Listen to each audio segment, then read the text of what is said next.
ইমান ডাঙৰকে আমাৰ সহায় কৰিবলৈ সিমান আমাৰ একো সময় নাই, কিন্তু আমি আমাৰ ধৰণে অলপ হ'লেও যদি সহায় কৰিব পাৰো সেইকাৰণে ওলাই আহিছো।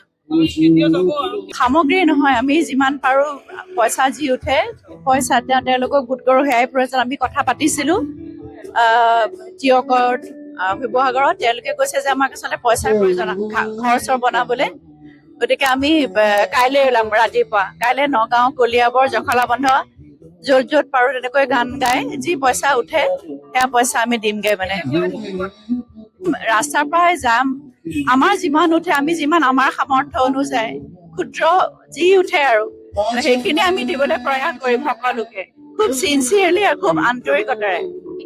ফালৰ পৰা সৰু প্ৰচেষ্টা, কাৰণ যিমান ডাঙৰ বিভীষিকা এটা আহিছে তাৰ কাৰণে এইখিনি একোৱেই নহয়। তথাপিও আমি চেষ্টা কৰিম যিখিনি পইচা আমি ইয়াৰ পৰা কালেক্ট কৰিব পাৰোঁ। আজি গুৱাহাটীৰ কলেজখিনিত যাম আৰু কাইলৈ নগাঁৱৰ, তেজপুৰৰ যিখিনি মহাবিদ্যালয় বা অন্যান্য ৰাইজৰ পৰাও যিখিনি সহায় পাওঁ সেইখিনি আমি মানে যিখিনি বহুত ছাত্ৰ ছাত্ৰী ইয়াৰ পৰা প্ৰভাৱান্বিত হৈছে, যাৰ খুব ডাঙৰ দুৰ্যোগ এটা আহিছে, কিছু ছাত্ৰ ছাত্ৰীক যদি আমি আমাৰ ফালৰ পৰা সহায় কৰিব পাৰোঁ সেইটো আমাৰ কাৰণে ডাঙৰ কথা হ'ব। গতিকে সেই প্ৰচেষ্টা লৈয়ে আমি আগবাঢ়িছোঁ। আশা কৰিছোঁ সকলোৱে ইয়াত ছাপোৰ্ট কৰিব। অকল আমাক বুলি নহয়, যিসকলে নিস্বাৰ্থভাৱে কাম কৰিছে সকলোকে ছাপোৰ্ট কৰিব লাগে আৰু প্ৰত্যেকজন মানুহে নিজৰ নিজৰ কাৰণে আৰু মানুহৰ কাৰণে ভাবিব লাগে। আমি কাইলৈ গুৱাহাটীৰ পৰা ওলাম, কাইলৈ নগাঁও যাম, নগাঁৱৰ কেইখনমান মহাবিদ্যালয়, বিশ্ববিদ্যালয় আৰু তেজপুৰ যাম কাইলৈ।